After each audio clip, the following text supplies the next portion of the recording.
Good morning, everybody. Another absolutely beautiful sunny day in sunny Manchester. Anyway, today is Friday the 26th of May and I'm not going to work today because we're going away for the weekend. So we're going to Durham to celebrate our 8th wedding anniversary. Our wedding anniversary was on the 23rd of May. 8 years, how time flies. Anyway, if you've never been to Durham, Durham is south of Newcastle upon Tyne and just down from Sunderland. So it's in the northeast. Now we've been to the northeast a few times, but we've never been to Durham. My wife's been wanting to go there for the last 4 or 5 years to celebrate our anniversary. So today we're going. But first of all, as usual, I need to take the mutt out. I don't know what she's doing. She's there. You see her there? I don't know what she's doing. But she's not coming. She's staying at home with Will. So Will's home alone for the first time. Hopefully he doesn't get up into any trouble. Now he's 16. But anyway, that's another matter. And I need to go home, get a shave, get myself changed. And then about dinner time, we're going off to Durham for the weekend. Now, why we picked Durham? Well, it's got Durham University, it's got the castle, and it's a city with a cathedral. So hopefully there's lots to see. So as usual, let's get on with taking the mutt out and then let's get over to Durham. Now the place we're staying at, we've got our own car parking spot. And it's an underground car park. And you can see there's 2 guys over there fixing the door because a lady crashed into it yesterday.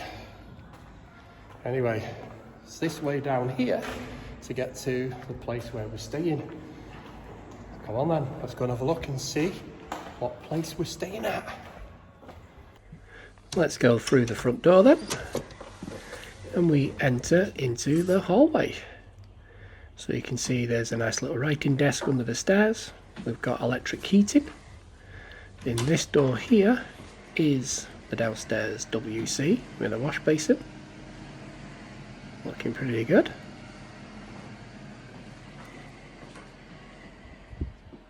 Now let's go into the living room. So this is our living room where we're going to be staying in. And you can see this is the first place we've ever stayed in where we've got a Sky Glass TV and decent Sky Wi-Fi.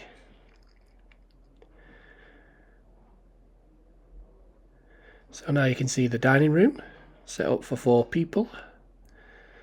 Nice little touch of a bottle of red wine on the side there for Charlotte. And then this is quite a modern kitchen. It's only just been done. It's all electric, this flat, so we've got an electric hob as well. Let's go out onto this balcony, if you can call it a balcony. It's a kind of a walkway over the river.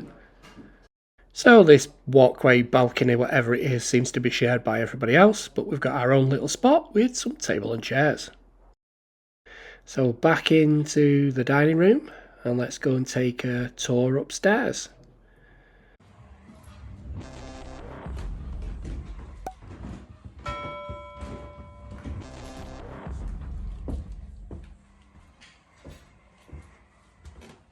So the first door we come to on this landing is the master bathroom.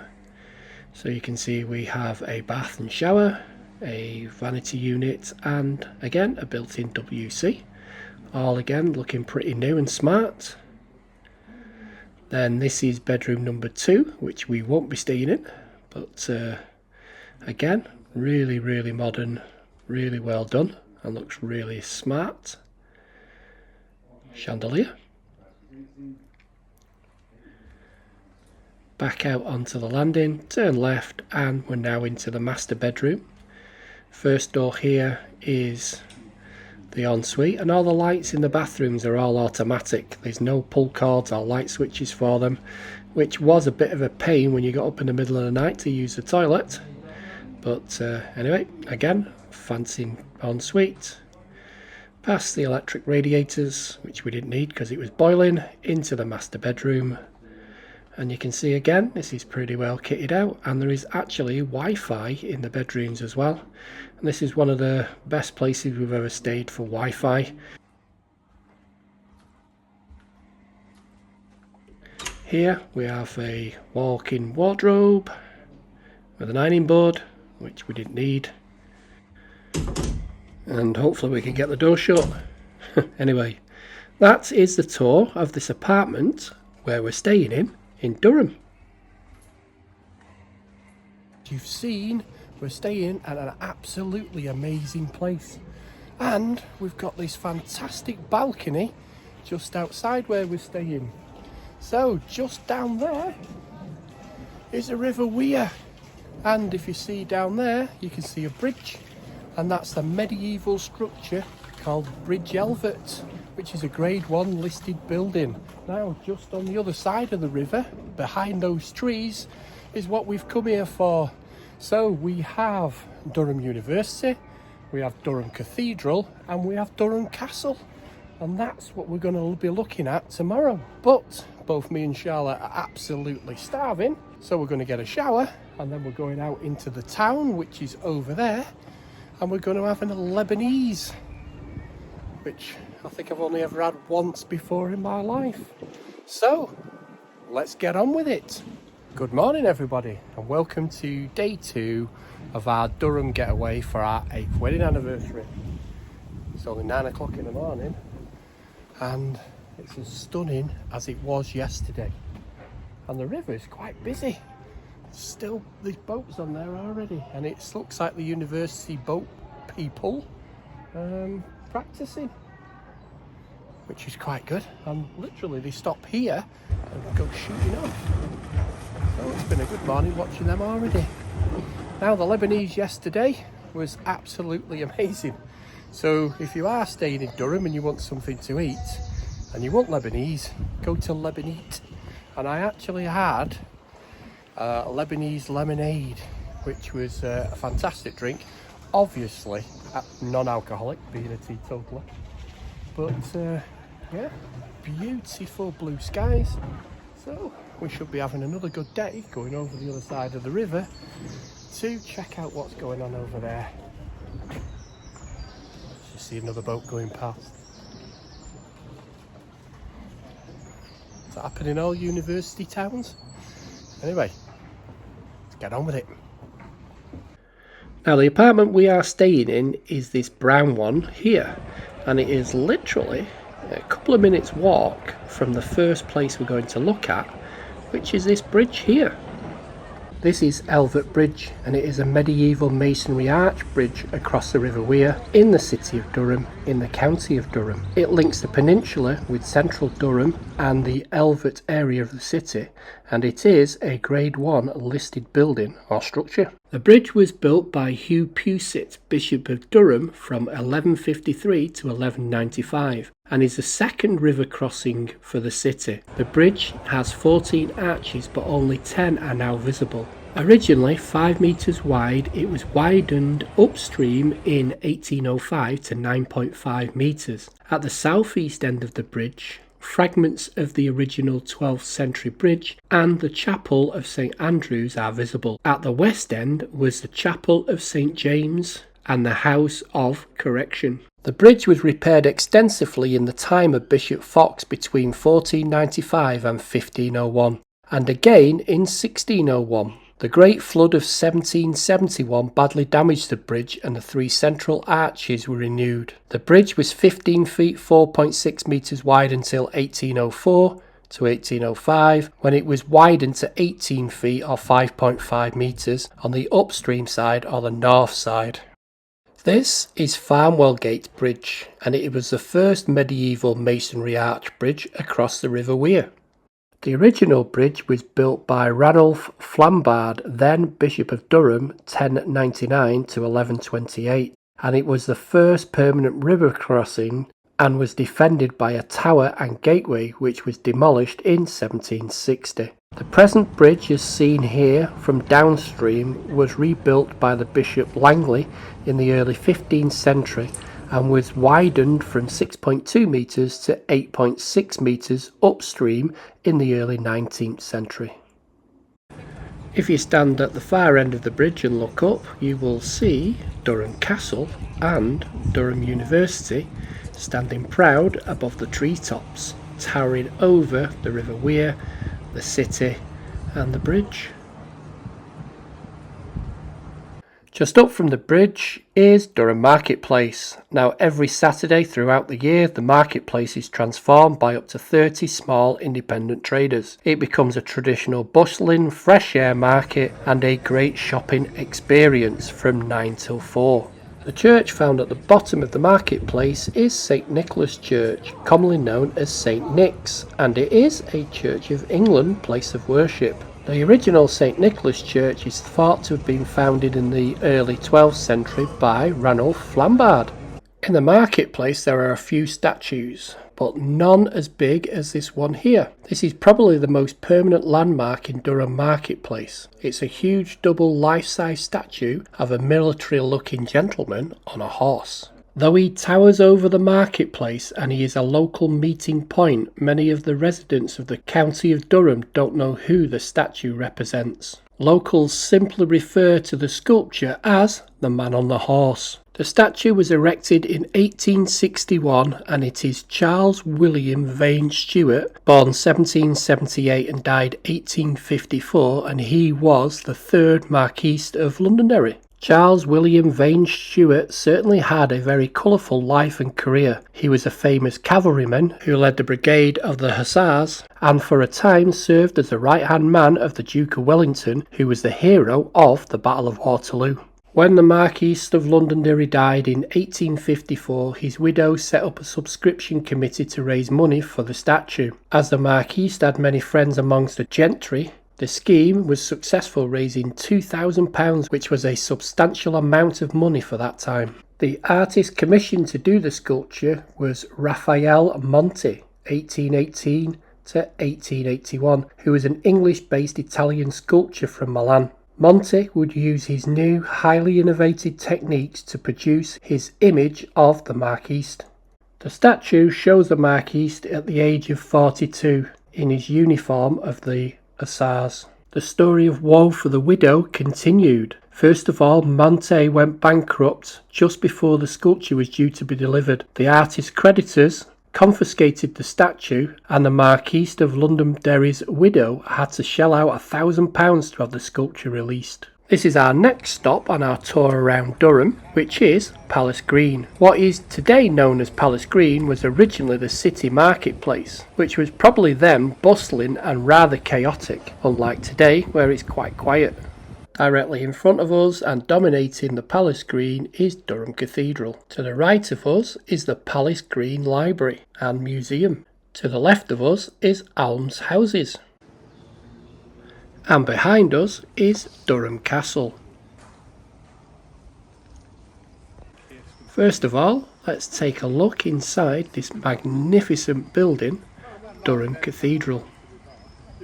As you enter the cathedral through the north door, you are met by this gigantic bronze door knocker. This current door knocker is a replica. The original is displayed in the Cathedral Treasurer's exhibition inside the building. This door knocker is known as the Sanctuary Knocker, and it played an important part in the cathedral's history. Those who had committed a great offence, such as murder or self-defence or breaking out of prison, could rap the knocker and would be given 37 days of sanctuary, within which time they could try and reconcile with their enemies or plan their escape.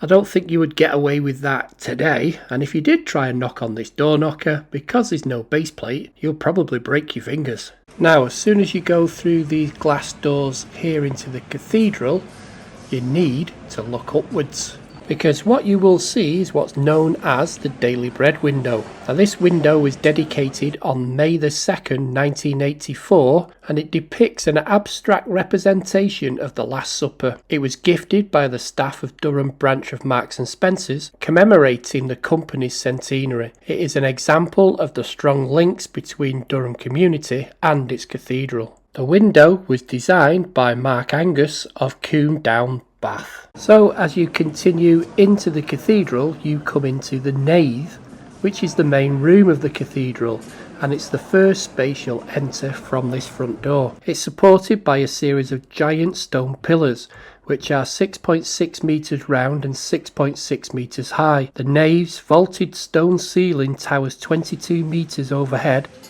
and stretches nearly 150 metres long, a particularly impressive sight considering it was built over 1,000 years ago. These huge stone pillars may look solid, but they are not. To reduce the stonework needed, there was a hollow space left in the middle of each pillar, which was then filled with rubble, thought to be the ruins of the demolished White Church. The cathedral is a Norman church designed under the direction of the first Bishop of Durham, William of Carlisle. It was built to house the remains of St Cuthbert, but also shows off the might of the new Norman rulers. Construction began in 1093 and lasted for 40 years. Today, Durham Cathedral is the oldest surviving building with a stone vaulted ceiling on such a magnificent scale. Its design and construction altered the course of architectural development in Europe. The stained glass windows in Durham Cathedral varies considerably in date, although most of it is from the 19th century. Some medieval glass was from Durham Cathedral still survives in the building. Other fragments were acquired through purchases. The rose window, originally glazed in the 15th century by Richard Pickering, the present glass dates from the late 19th century. It depicts Christ surrounded by his apostles, in turn surrounded by 24 elders from the Revolution. The 15th century glass was removed in the late 18th century by James Wyatt, an architect nicknamed the Destroyer for his heavy-handed interventions in the cathedral. In the surrounding windows, some of Durham's key bishops are depicted, including the first Prince Bishop St Carlisle and Flambard the Van Mildert the last. So that's Durham Cathedral. Just a little heads up though when you go in. You can make a donation when you go into the place to have a look round. So they suggest £5 per person. But what they don't tell you is, if you want to go up that amazing tower and have a look around Durham, you have to pay another £7.50. And if you want to go into the museum, you've also got to pay for that too. But the cafe and the shop is free.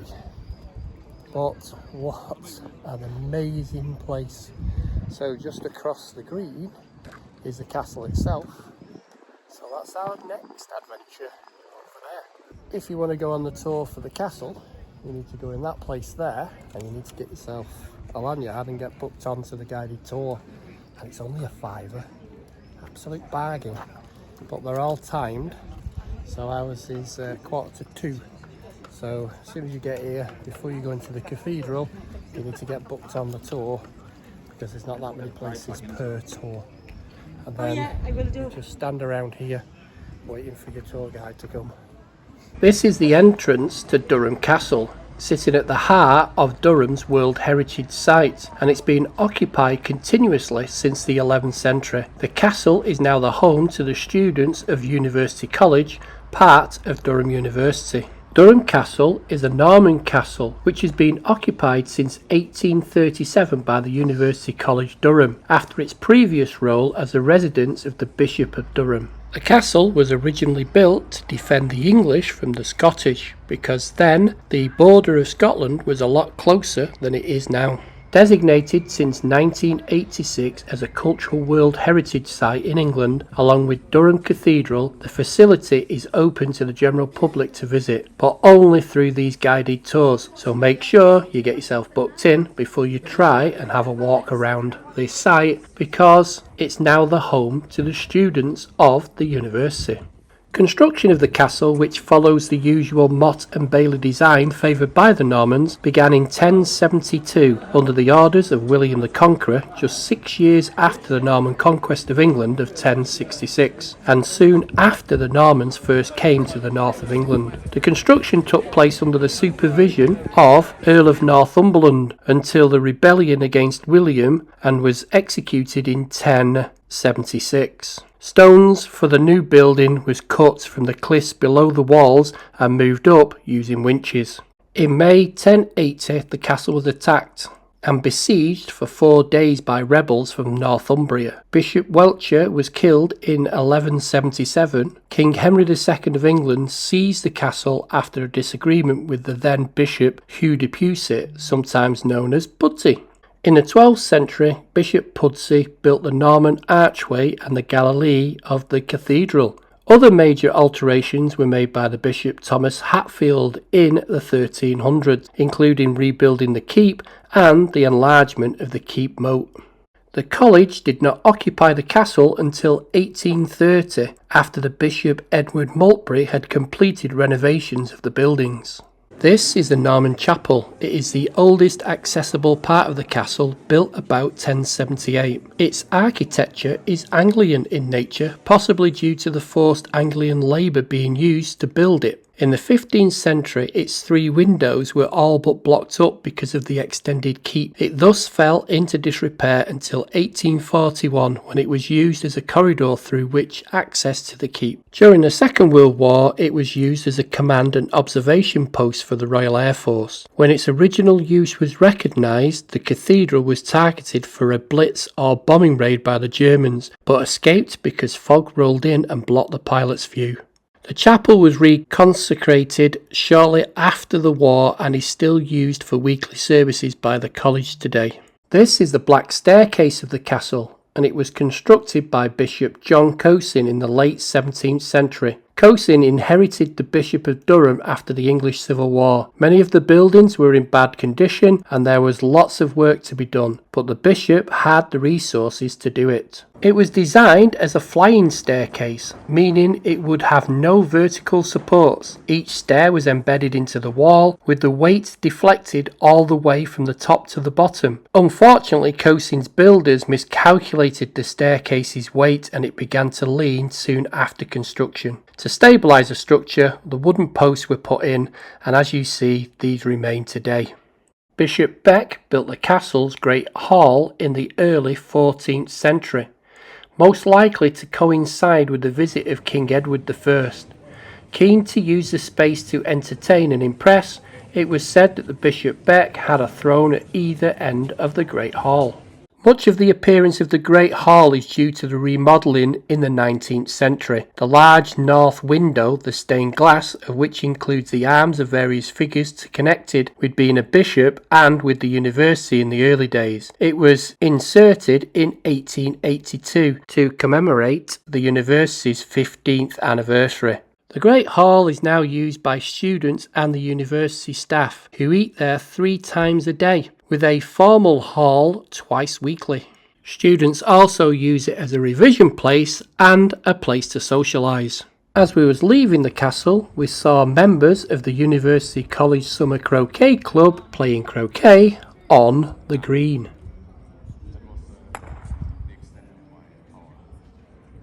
So that was our tour around the castle. Quite a quick tour, but very informative from the young lady who was guiding us around the place. So still very much worth a fiver. Morning after, the night before Luton got to the Premier League. On as a substitute for Brooke Norton-Cuffy.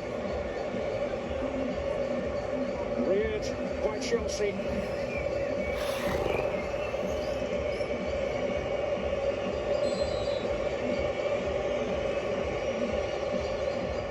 Oh no! No! No! What an awful penalty! Oh my word!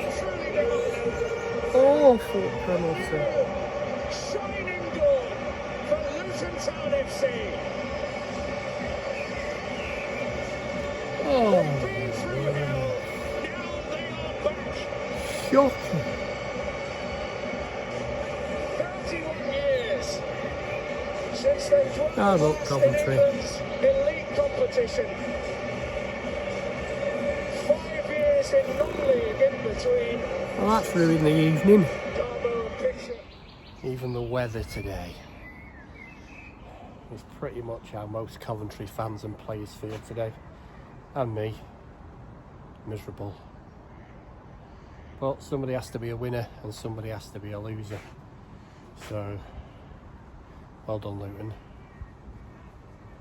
Anyway, let's hope that doesn't spoil the rest of our getaway here at Durham. And we can have a great day. So today, we're going boating down there. So, and then we're going out for Sunday lunch because it is Sunday. So let's get on with the day, and hopefully the weather cheers up and I cheer up. Let's get on with it then. Now we're going to go rowing. There's the boats, what we're going to be rowing in. Oh, ducks fighting down there, if you can see it. Never rowed in my life. Now my wife's used to boats, but she's not rowing, I am. So this could be fun. Might catch a crab or two, if that's what they say. But anyway, let's get on with it and see if I can actually row one of these quite big looking rowing boats.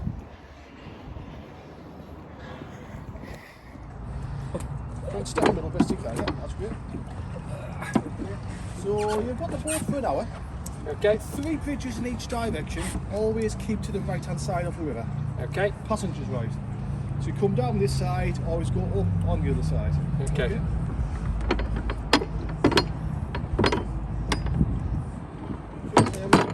Thank you. Well then, darling, you're the expert at this. How do I do this now?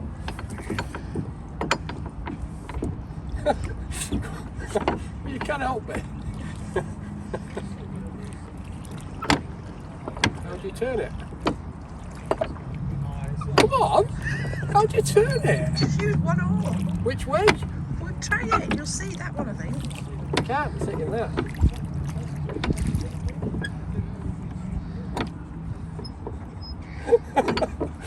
Well, yeah, great at this. Not even getting going. Got a wife about as much use as a chocolate fire guard.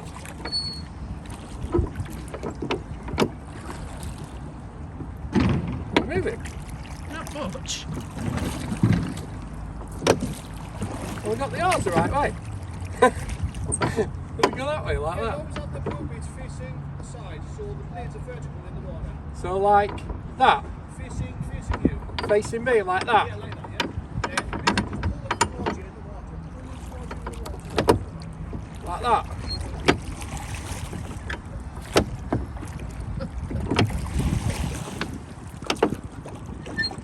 Alright, so you have to pull that one to turn left. Are we going left? Oh, it's no good asking you, is it?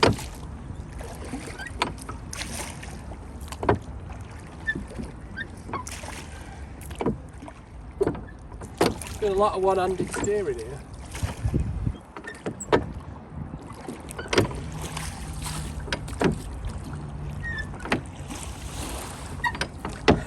And you can tell me if I'm going to crash into something. I will.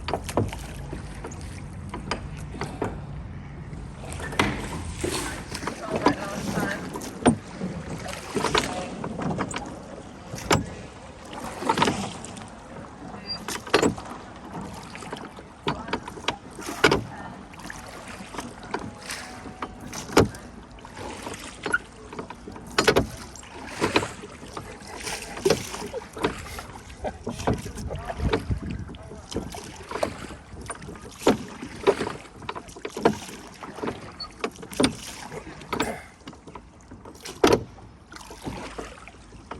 There's some baby ducks.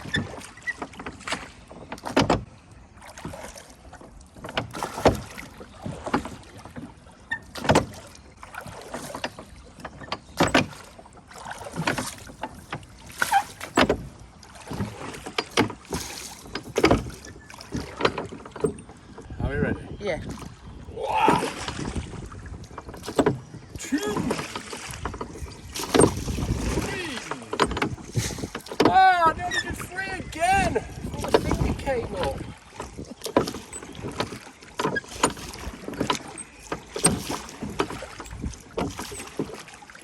Where you going, through the middle or down the side? We'll go down the side. So, See if we can make it down the side. two together. Pull together.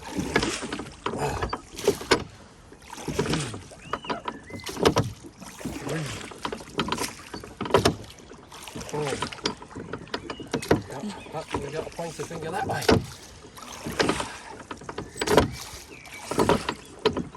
And look all the little things behind you. Loads of them.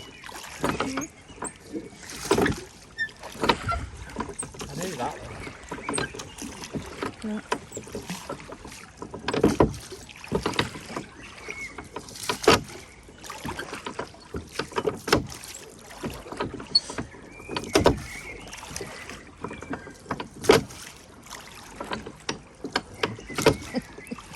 Now she's putting two fingers up.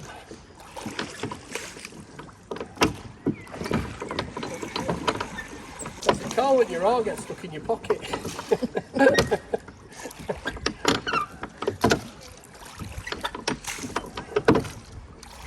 What's your head? What's your head? Bloody hell. Thanks for telling me. No, no, no. Right, together. Together.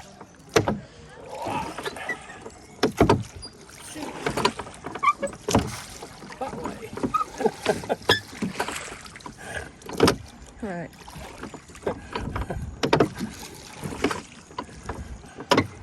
Whoa, I don't know what's going on here. Stop, stop, stop. Right. No, I don't. Go there. Go over there. Don't know what's going on. What's up? Well, there's a drop there, isn't there? Shit. Is this where we have to Turn turn round. Yeah, rather quickly. That one, that one, that one. And go that way. Thanks, darling. You only went over the bloody Over the weir. waterfall there. Come on, faster. That would have been Faster. Not that one. Not that one. what if I go that way like that? No, that way. Yeah. 'Cause I need to go back that way, don't I? You just crashed the boat. Yeah, but if I go that way. No, that No, one. if I go that way. No. No, it will. Darling, you don't know your left from your right yet. Right, Go. pull together. Let's get out from under the bushes. Oh, I hit the bank then.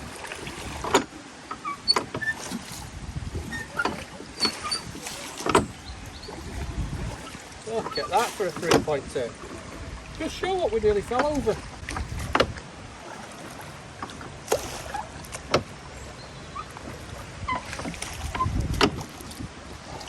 Right, so we need to go Yeah, over no, there. we need to. We'll be alright on this side.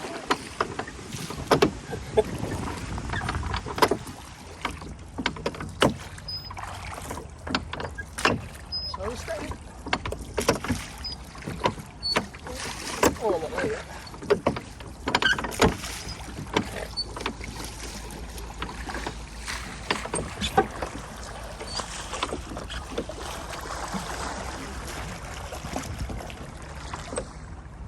So we're saying, in the brown house.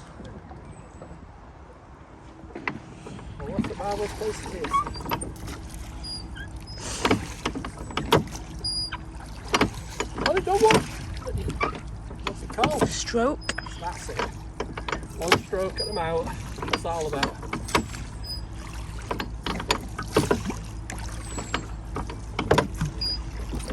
We're going for, Number 2. we're going for number 2. Or you can go number 1 and then come back round if you like. Park it. And what we're doing, left or? Whatever.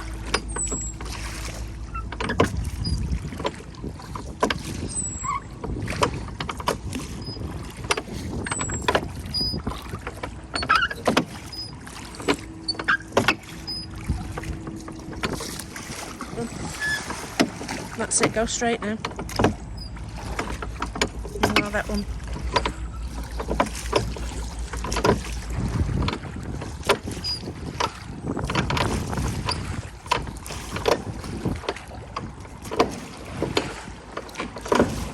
together.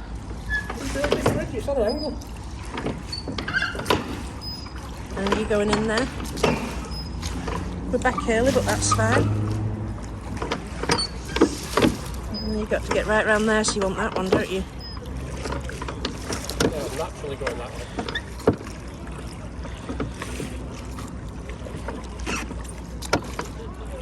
That's the quickest I've ever had anybody back. He thinks we've got an outboard motor. Right, where are you parking it? I don't know. Well, the captain. Just let it, it'll float naturally into there, won't it? And get your oars in a minute. Yeah? Right, go on then. Just give it a tiny pull. Yeah.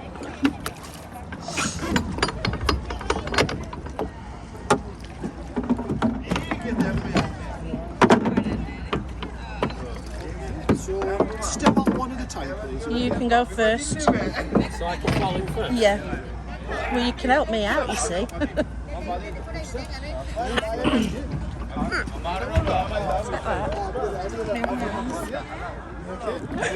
Come on, darling. Get your sea legs. So there you go, rowing. Easiest thing in the world. Except, got a proper wet bum. Going that quick. Water came over the... Anyway. Time for some lunch now. I've worked... I've got to have breakfast, but I've worked some off. For our final dining experience out, we booked a table at the Cellar Door restaurant, which is set within a 13th century riverside building hidden upon the main thoroughfare which leads up to the cathedral. The Cellar Door offers a range of dining options from outdoor to indoor dining, looking over the river and the views of Durham. We started with a sharing board, which was absolutely beautiful. And then we both went on to have the Sunday lunch. I had the beef, and look at the size of that Yorkshire pudding, which was absolutely amazing. And Charlotte had the lamb, with again a ginormous Yorkshire pudding. Or am I just a Lancashire pudding? Now that's the end of our little getaway to Durham. If you're thinking of getting away for a weekend, I can't think of a better place to come. Loads to do. Virtually on the doorstep if you're staying where we are, because that's where everything's happening over there. Loads of places to eat, and it's just been a really good break for us for our 8th anniversary. So hopefully you've liked the video, and I'll catch you on the next one, guys. Cheers.